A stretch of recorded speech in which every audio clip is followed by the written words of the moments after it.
Welcome, my darlings. Make yourself comfortable, and I have a tale to tell you. If you enjoy it, please be sure to hit the like button, subscribe, and leave me a comment. I always enjoy your comments. Now, let us begin.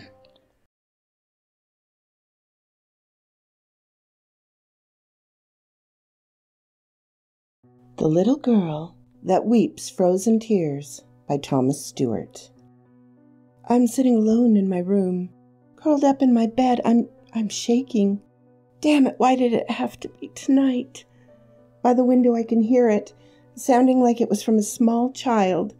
I can hear her soft moaning sobs. I can't sleep. Haven't been able to, in fact, for several weeks. She won't leave me alone. For just a moment, I hear her soft moaning break, and I hear her soft baby voice cry out, "Why won't you let me in, Peter?" This is when my body freezes. Her sobs start to crescendo as the room drops in temperature. I look at the window to see now that it started freezing over. Glacial outlines start to spiderweb across the glass. My body's shaking is now so rapid, I almost can't feel it. In fact, I can't feel anything in the tips of my fingers or toes. "I'm so cold," I hear her say. "I've been so cold for so long now, Peter." Her voice now permeates the room around me. Every icy breath from her I can feel pricking inside and out of my entire body. It's as though her own hand was burrowing inside my stomach, twisting and rearranging my organs before freezing them solid. My blood's thickening, solidifying, reaching the point where it'll become frozen completely solid. "Please," I groan, my voice shaking, barely able to enunciate words. The temperature of the room drops again, something I didn't think possible, and further causing the joints and muscles in my body to stiffen. My eyes remain on the window, now engulfed in twinkling glaciers. Through this glacier, staring back at me with the most anguished-looking pout, is her. Very vaguely I can see streams of scarlet ichor streaming down her smooth porcelain cheeks. Her hand presses against the glass in front of her. The tips of her fingers are curled downward, allowing her to scratch against us. "Are you going to let me in?" she asks. I shout at her, "No!" Her head snaps backward for a moment before leaning in close once more to the glass, letting her eyes pierce straight through me and into my heart. The right corner of her pouting mouth stretches upward, ever so slightly. She knows. I'm growing weaker and weaker, and she knows it. "Why won't you let me in where it's warm?"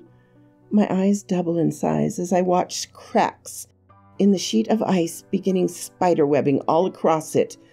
I can't move, despite how desperately I wish to be able to just run like hell out of my bedroom and not stop. I'm stuck, though, with there now being absolutely no feeling in either my limbs or even my face. My eyelids can't even close anymore. The tears in my eyes, the tears not just of coldness, but of sheer terror, all just freeze the instant they begin welling up. My vision blurs. "You know this would all end if you'll just let me in, Peter." I force my eyes close.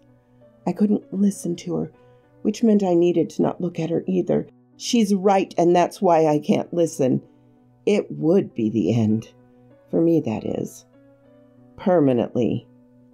I know this because of what I saw 10 years ago on this very same night. I was little, and one night, just before supper could be served, a knock came at the door when Ma and Pa opened it. There she stood, sobbing just as she is now. "Oh, dear," I remember Ma saying, covering her mouth.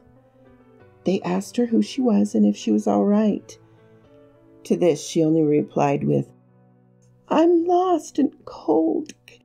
Can I come in?" "Of course, dear," Ma exclaimed, embracing the little girl. This would serve as the biggest and last mistake she ever make. Well, next to, of course, bringing her inside.